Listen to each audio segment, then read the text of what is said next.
Hello and welcome back to Today in the NBA, where today we're going to be going over the New York Knicks past season, recapping what they did in their regular season and the playoffs, and going over what I think is going to happen for their next season.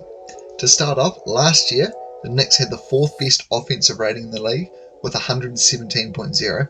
Actually, now that I'm looking at it, it was the third best, tied with 117.0, but their defensive rating was 19th with 114.2.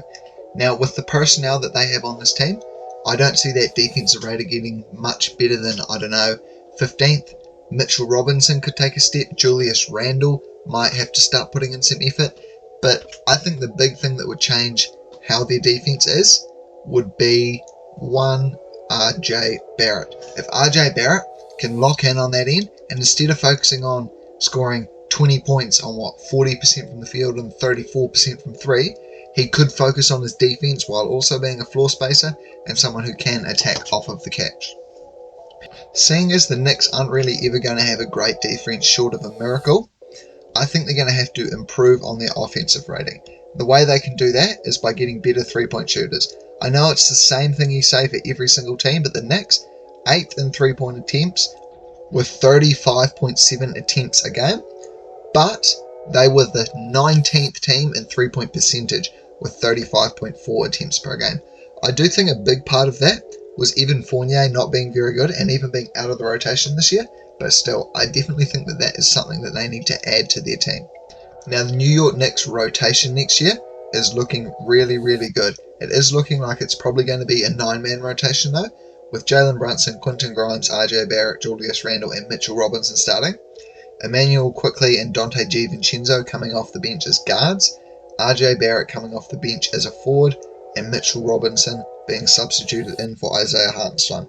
Who knows though, they could maybe add someone like a Christian Wood, something I've been saying for all these teams, and this is a unique situation. I don't really think that the Knicks would benefit all that much, because I don't feel like Christian Wood is someone that Tom Thibodeau will play very much, as he's not a great defender, and we all know Tom Thibodeau loves defense.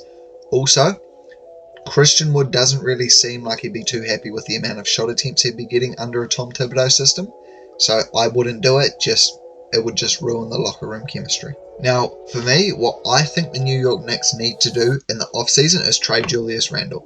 He was great for them in the regular season and was a big part of why they were the 5th seed, even making an All-NBA team, I believe. But the problem is he fell apart in the playoffs. If the Knicks managed to make it out of the second round with the offense still being great, then I definitely think they could do without Julius Randle. Even if they bring in a player that's slightly better defensively, and it doesn't even have to be a great offensive player, it just could be a worse shooter or maybe a better shooter. It doesn't really matter. If Julius Randle is replaced with a better defender that won't eat up shot attempts in the playoffs, then I could definitely see this Knicks team making a run. Maybe not all the way to the finals, but definitely to the second round, possibly even to the conference finals. Anyway, with that, my official prediction for the New York Knicks for next season, I think they're going to finish as the 5th seed once again, with 45 wins and 37 losses. I think Jalen Brunson will be an all-star. Julius Randle won't be, however.